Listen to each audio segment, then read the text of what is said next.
प्रधानमंत्री मोदी ने भी कोलकाता में हुए हादसे पर दुख जताया। उन्होंने ट्वीट करके मरने वालों के परिजनों के प्रति संवेदना जताई और उनके लिए 2 लाख रुपए के मुआवजे का ऐलान किया।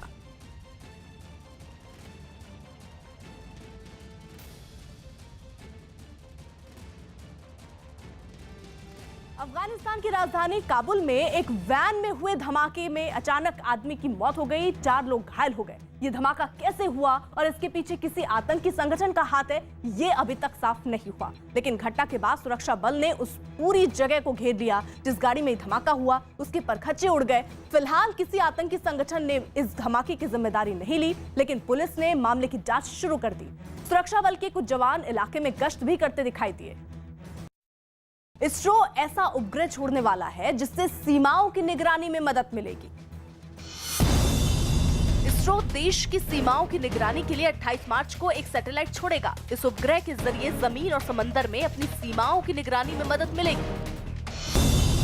कोलकाता में पदयात्रा खत्म करने के बाद ममता बनर्जी ने कृष्ण भगवान के नाम पर एक नारा दे दिया, हरे कृष्ण हरे हरे, हरे कृष्ण हरे हरे।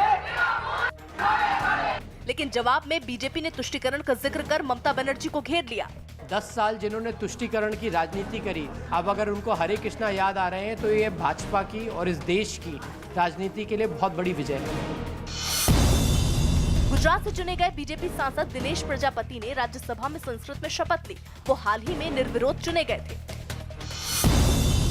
मुंबई के नगर निगम बीएमसी से मंजूरी मिलने के बाद रेलवे ने वहां के जगजीवन राम अस्पताल में रेलवे कर्मचारियों और उनके परिवार के सदस्यों को कोरोना का टीका लगाने के लिए अपने पहले सेंटर की शुरुआत की। यहाँ पर वैक्सीन दी जाएगी। कल में ही ऑब्जर्वेशन सेंटर यहाँ पर रेलवे के द्वारा बनाया गया है। सेंटर के उद्घाटन के लिए पश्चिम रेलवे के जीएम आलोक कंसल वहां पहुंचे और केंद्र सरकार ने जो प्रक्रिया बनाई है उसके तहत कोरोना वैक्सीन लगवाई। हमारे पास में जो भी रजिस्ट्रेशन करके लोग आएंगे, चाहे वो रेलवे के हों चाहे नॉन रेलवे के हों, उनको हमने वैक्सीन देना शुरू आज से कर दिया है। बिहार के दरभंगा से एक डराने वाला वीडियो सामने आया। वहां भीड़ ने लूट के एक आरोपी को पीट कर अधमरा कर डाला। बताया गया कि 2 मोटरसाइकिल सवार 2 बदमाशों ने लूटपाट के दौरान कारोबारी को गोली मार दी, जिसमें उसकी मौत हो गई। लेकिन तभी एक आरोपी भीड़ के हत्थे चढ़ गया, जिसके बाद लोगों ने उसे बेरहमी से पीटना शुरू कर दिया। बुरी तरह घायल वो आरोपी जमीन पर गिर पड़ा, लेकिन गुस्साई भीड़ उसे डंडों से पीटती रही। जिसको भी मौका मिला वो अपना गुस्सा उतारने लगा। जानकारी मिलने पर पुलिस भी वहां पहुंची और आरोपी को भीड़ की पकड़ से छुड़ाने की कोशिश की, लेकिन कारोबारी की मौत से गुस्साए लोग पुलिस से ही भिड़ गए। पुलिस की मौजूदगी में ही उसकी पिटाई होती रही। हालांकि बाद में किसी तरह पुलिस वाले बुरी तरह घायल आरोपी को रिक्शे पर लाद कर अस्पताल ले गए। मोटरसाइकिल पे 2 अपराधी आए, उन्होंने झोला उनका छीन के भागने लगे और कुछ लोगों ने हल्ला हंगामा करके रोकने की कोशिश की, उसी में उन्होंने गोली चला दी। घटना के बाद वहां तनाव जैसे हालात बन गए। हालात को देखते हुए पुलिस के सीनियर अधिकारी भी वहां पहुंचे और बड़ी तादाद में पुलिस वालों को वहां तैनात किया गया। यूथ कांग्रेस के कार्यक्रम में राहुल गांधी ने अपने भाषण में ज्योतिरादित्य सिंधिया का जिक्र किया। न्यूज़ 18 के नीरज कुमार की रिपोर्ट है कि कांग्रेस छोड़कर बीजेपी में शामिल हुए ज्योतिरादित्य सिंधिया का जिक्र राहुल गांधी ने अपने भाषण में किया और ये कहा कि जब सिंधिया उनके साथ थे तो निर्णायक भूमिका में वो रहते थे, लेकिन आज वो पिछली सीट पर बैठते हैं। राहुल ने अपने भाषण में ये तक कहा कि उन्होंने सिंधिया को ये कहा था कि अभी मेहनत करें तो आने वाले वक्त में उन्हें मुख्यमंत्री बनाया जाएगा। एक कार्यकर्ता ने इसी कार्यक्रम में राहुल से उन लोगों पर भी सवाल पूछा जो एक बार फिर पार्टी छोड़ने के बाद पार्टी में वापसी करते हैं, जिस पर राहुल ने जवाब दिया कि कांग्रेस में सभी का स्वागत है, लेकिन ऐसे लोगों को निर्णायक भूमिका में आने में समय लगेगा। महाराष्ट्र में कोरोना का कहर एक बार फिर बढ़ता जा रहा है। कोरोना के बढ़ते मामलों को देखते हुए महाराष्ट्र के सीएम उद्धव ठाकरे ने भी सभी जिलों के जिलाधिकारियों के साथ बैठक की। खुद राज्य के स्वास्थ्य मंत्री राजेश टोपे इस बात को मान रहे हैं कि कोरोना के बढ़ते मामलों की वजह से कड़े फैसले लेने पड़ सकते हैं। उन्होंने लोगों से और ज्यादा सावधानी बरतने की अपील की। आप खुद भी कोरोना वॉरियर हो गए हैं, लगातार पहले से काम करते रहे हैं, लेकिन अब जब फिर से लौट के आए हैं फिर एक्टिव काम में, एक महत्वपूर्ण मीटिंग होने वाली है। मुंबई में लॉकडाउन होगा क्या, ये लोगों के अंदर एक बड़ा सवाल है। मुझे नहीं लगता इमीडिएटली मुंबई का लॉकडाउन होगा, लेकिन मुंबई की संख्या कम करने के लिए किन मुद्दों पे क्या क्या करना ज़रूरी है उसके बारे में ज़रूर चर्चा होगी। हमारा ज़िला प्रशासन के सभी लोगों को भी हम ये ज़रूर सूचित करेंगे कि स्ट्रिक्टली इम्प्लीमेंटेशन करो, हमारा जो प्रोटोकॉल होता है उसको इम्प्लीमेंटेशन करो, मास्क पहनो, सोशल डिस्टेंसिंग मेंटेन करो, इसका स्ट्रिक्टली अमल करने के लिए हम ज़रूर कोशिश करेंगे। और सेंट्रल गवर्नमेंट की जो टीम आई है, जिनका रिपोर्ट आया है, वो कमेटी के रिपोर्ट का भी अमल करने के लिए हम ज़रूर कोशिश करेंगे।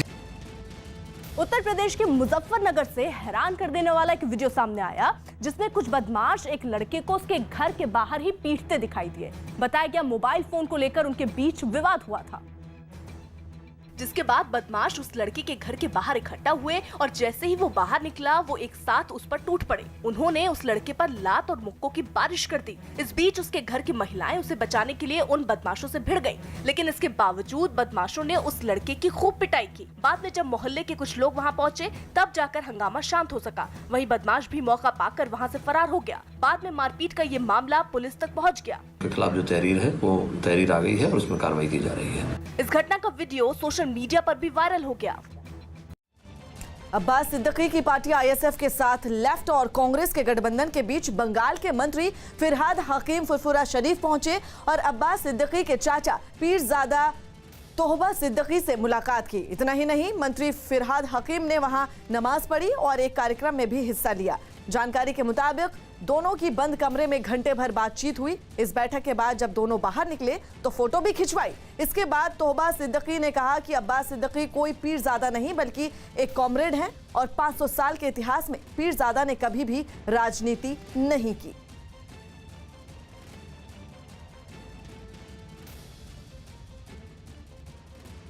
फिरहाद हकीम आज गए फुरफुरा शरीफ और वहाँ पर तोहा सिद्दीकी से मुलाकात की। क्या अब्बास सिद्दीकी के लेफ्ट और कांग्रेस के साथ आने से ये खलबली है? देखिए, अब्बास सिद्दीकी जो अभी जो नारा उठाता है वो एक सेकुलरिज्म का बात बोल रहा है। वो कभी कम्युनल का कभी बात नहीं बोल रहा है। वो बोल रहा है पिछड़े वर्ग को लिए, पिछड़े वर्ग के लिए जो है, जो डाउन ट्रोडन पीपल है, उनका इमेंसिपेशन के लिए, उनका एस्पिरेशन के लिए वो बताना चाहता है। उसका फ्रंट का नाम कोई मुस्लिम फ्रंट नहीं है, उसका फ्रंट का नाम है इंडियन सेकुलर फ्रंट, जिसका लीडर, जिसका सचिव होता है Shimul Soren. He is an Adivasi leader. Pirzada Abbas Siddiqui left और कांग्रेस के साथ गठबंधन बना रहे हैं, तो तोहा सिद्दीकी के पास पहुंचे फिरहाद हकीम। देखिए, हम तो यही बात कह रहे हैं कि बंगाल में जो तुष्टीकरण की राजनीति शुरू हुई थी, तृणमूल कांग्रेस ने इसका जन्म दिया था और अब्बास मोर्चा बनने के बाद में ये पूरा जनता इसको समझ रही है और इस तुष्टीकरण के खिलाफ हम रास्ते पे हैं कि बंगाल की जो मूल संस्कृति है उसको समाप्त करने में अब्बास मोर्चा और ममता मोर्चा दोनों बराबर के हिस्सेदार हैं। इसलिए बंगाल की मूल संस्कृति और सभ्यता को बचाना है तो भारतीय जनता पार्टी ही एकमात्र विकल्प है। मुंबई के पास भाईंदर से रोंगटे खड़े कर देने वाला एक वीडियो सामने आया, जिसमें 2 मोटरसाइकिल सवारों पर अचानक पेड़ का एक हिस्सा जा गिरा। ये घटना उस वक्त हुई जब वो उस पेड़ के पास से गुजर रहे थे। तभी ऊपर से उसका एक हिस्सा अचानक नीचे गिरा और वो दोनों उसकी चपेट में आ गए। हादसे के वक्त उस सड़क से दूसरी कई गाड़ियां भी गुजरती दिखी। पेड़ के उस हिस्से के गिरते ही मोटरसाइकिल पर बैठा एक शख्स तो फुर्ती दिखाते हुए नीचे उतर गया, लेकिन दूसरा आदमी उससे बच नहीं पाया, जिससे उसकी मौत हो गई। स्कूल की दीवार गिरने से 6 मजदूरों की मौत हो गई। बिहार के खगड़िया में स्कूल की दीवार गिरने से हुए हादसे में 6 मजदूरों की मौत हो गई, जबकि कई के मलबे में दबे होने की आशंका है। यूपी के मेरठ में छेड़छाड़ के आरोप में एक मोबाइल शॉप पर जमकर हंगामा हुआ। इस दौरान महिला का दुकानदार को लाठी से पीटने का वीडियो भी सामने आया। मध्य प्रदेश में कोरोना के मामलों में तेजी आई है। 24 घंटे में 427 नए कोरोना के मामले सामने आए हैं, जिनमें 166 इंदौर के और 50 मरीज भोपाल से हैं। आज से संसद के दोनों सदन कोरोना काल से पहले की तरह 11 बजे शुरू होंगे। वहीं संसद का बजट सत्र 5 राज्यों में पहले चरण के मतदान यानी 27 मार्च से पहले खत्म हो सकता है। यूपी के बुलंदशहर में पुलिस ने स्कूल के बस ड्राइवर को नाबालिग छात्रा के रेप के आरोप में गिरफ्तार कर लिया। एमपी के रायसेन में छात्राओं से छेड़छाड़ कर रहे कुछ लड़कों की लोगों ने जमकर पिटाई कर दी। छेड़खानी से परेशान होकर लड़कियों ने जब शोर मचाया तो आसपास मौजूद लोग इकट्ठा हो गए और लड़कों को पकड़कर उनकी पिटाई शुरू कर दी, जिनका वीडियो अब सोशल मीडिया पर वायरल हो गया। चंडीगढ़ में पेट्रोल और डीजल की बढ़ी कीमतों के विरोध में कांग्रेस ने प्रदर्शन किया। हरियाणा के पूर्व सीएम और वरिष्ठ कांग्रेस नेता भूपेंद्र सिंह हुड्डा ने इस प्रदर्शन की कमान संभाली और पार्टी के बाकी नेताओं के साथ वो हरियाणा विधानसभा की तरफ निकल पड़े। भूपेंद्र सिंह हुड्डा के साथ कांग्रेस के कुछ नेता एक ट्रैक्टर पर बैठे नजर आए। तेल की कीमतों पर विरोध जताने के लिए पार्टी के कुछ कार्यकर्ता उस ट्रैक्टर को रस्सियों की मदद से खींचते भी दिखे। विधानसभा के बाहर पुलिस ने प्रदर्शनकारियों को रोक दिया, जिसके बाद वहां हंगामा तेज हो गया। इस दौरान कई प्रदर्शनकारियों की पुलिस के साथ बहस भी हुई, लेकिन पुलिस ने उन्हें ट्रैक्टर के साथ अंदर नहीं जाने दिया। भूपेंद्र सिंह हुड्डा भी बहुत देर तक ट्रैक्टर पर ही बैठे रहे। डीजल का रोज कीमत बढ़ रहा है, किसान के ऊपर इतनी बार पड़ रही है, गरीब आदमियों के ऊपर महंगाई बढ़ रही है। कांग्रेस ने केंद्र के साथ राज्य सरकार पर भी निशाना साधा। साथ ही प्रदर्शनकारियों ने खट्टर सरकार से तेल की कीमतों पर लगने वाले वैट को कम करने की मांग की, ताकि आम लोगों पर पड़ रही तेल की महंगाई की मार को कम किया जा सके। तेल की कीमतों के विरोध में राज्यसभा के अंदर भी हंगामा देखने को मिला, जहां कांग्रेस ने इस मुद्दे पर बहस की मांग की। कुछ देर चले हंगामे के बाद राज्यसभा की कार्यवाही 11 बजे तक के लिए स्थगित कर दी गई। 11 बजे जब कार्यवाही शुरू हुई तो कांग्रेस ने फिर से अपनी मांग दोहरा दी। अगर वो बिल आने तक अगर हम रोक जाएंगे तो जनता की हालत क्या होगी? राज्यसभा के उपसभापति हरिवंश नारायण सिंह ने नियमों का हवाला देकर कांग्रेस सांसद मल्लिकार्जुन खड़गे को समझाने की कोशिश की, लेकिन वो नहीं माने। माननीय चेयरमैन साहब इस पर स्थिति स्पष्ट कर चुके हैं। आप इतने अनुभवी आदमी, आप सारे रूल्स को जानते हैं। बहस की मांग करते हुए कांग्रेस के कुछ सांसद वेल तक पहुंच गए, जिसके बाद राज्यसभा की कार्यवाही को 1 बजे तक के लिए स्थगित करना पड़ा। गहरे सागर में सभी परीक्षण में पास होकर मुंबई में बनी तीसरी पनडुब्बी करंज नौसेना के बेड़े में शामिल होने के लिए तैयार है। 10 मार्च को नेवल डॉकयार्ड में एक कार्यक्रम के दौरान करंज को नौसेना में शामिल किया जाएगा। आपको बता दें, आईएनएस करंज कलवरी क्लास की पनडुब्बी है और इसे साइलेंट किलर भी कहा जाता है। प्रोजेक्ट 75 के तहत कलवरी क्लास की 6 पनडुब्बी बन रही हैं, जिसमें आईएनएस करंज तीसरी ऐसी पनडुब्बी है जो भारतीय नौसेना में शामिल हो रही है। 2 पनडुब्बियों का अभी ट्रायल चल रहा है और आखिरी पनडुब्बी मुंबई के मझगांव डॉक में बन रही है।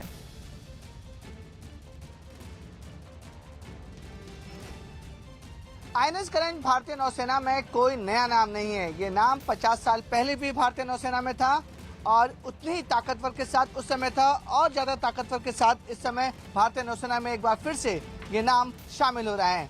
इस समय न्यूज़ 18 इंडिया की टीम आईएनएस करंज के नाम के पनडुब्बी पर है, जो 10 मार्च को यानी कि बुधवार को भारतीय नौसेना में शामिल होने वाली है।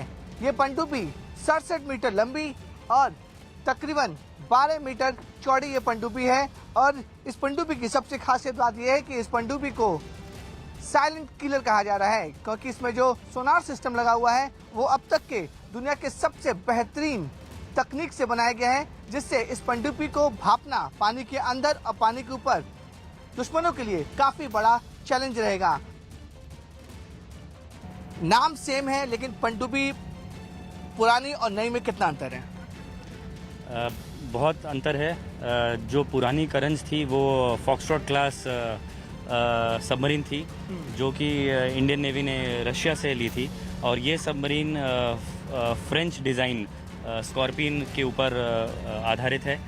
और वो इन दोनों की तुलना करना सही नहीं होगा, क्योंकि वो सबमरीन जो अर्स्टवाइल करंज थी, जो पुरानी करंज थी, वो 1969 में कमीशन हुई थी और ये सबमरीन 2021 में कमीशन हो रही है। तो it is a gap of over 50 years, आधी सेंचुरी से ज़्यादा का समय है, जिसमें technology, weapons, sensors, silencing techniques ये बहुत चेंज हो चुके हैं और बहुत एडवांस हो चुके हैं। ये नई करंज आज के टाइम में एकदम स्टेट ऑफ द आर्ट है और एकदम मॉडर्न सबमरीन है। विधानसभा चुनाव सिर पर है और ममता बनर्जी को उन्हीं के पार्टी के नेता एक के बाद एक झटके दिए जा रहे हैं। न्यूज़ 18 की आशिका सिंह की रिपोर्ट है कि दोबारा टिकट न मिलने से नाराज टीएमसी के 5 विधायक बीजेपी में शामिल हो गए। सिंगूर में ममता के सिपह सालार माने जाने वाले रविंद्रनाथ भट्टाचार्य ने अपना पाला बदल लिया है। टीएमसी ने इस बार 80 साल से ज्यादा उम्र के नेताओं को मैदान में न उतारने का फैसला किया और इसी वजह से रविंद्रनाथ भट्टाचार्य की टिकट कट गई। उनके अलावा शिवपुर से विधायक जीतू लाहिड़ी, सदगछिया से 4 बार की एमएलए सोनाली गुहा, बसरहाट दक्षिण से विधायक देवेंदु बिस्वास, सांडकाला से शीतल सरदार ने भी ममता बनर्जी को अलविदा कह दिया। लेकिन झटका सिर्फ विधायकों से नहीं लगा, बल्कि मालदा जिला परिषद की सत्ता भी टीएमसी के हाथ से निकलकर बीजेपी के पास चली गई, क्योंकि वहां पार्टी के 14 सदस्यों ने बीजेपी ज्वाइन कर ली। झारखंड के कोडरमा से रोंगटे खड़े कर देने वाली कुछ तस्वीरें सामने आई। वहां शॉर्ट सर्किट की वजह से एक ट्रक में आग लग गई। बताया गया कि इस ट्रक में बिजली का सामान लदा था, जिसकी वजह से ट्रक के एक बड़े हिस्से में आग फैलती चली गई। ये आग इतनी भीषण थी कि लोगों की भीड़ वहां जुट गई। उन्होंने फायर ब्रिगेड को इसकी जानकारी दी, जिसके बाद दमकल कर्मी वहां पहुंचे और ट्रक में लगी आग को कड़ी मेहनत के बाद बुझाया गया। ट्रक में रखा सारा सामान तो इस घटना में पूरी तरह राख हो गया, लेकिन राहत की बात यह रही कि ट्रक को ज्यादा नुकसान नहीं पहुंचा।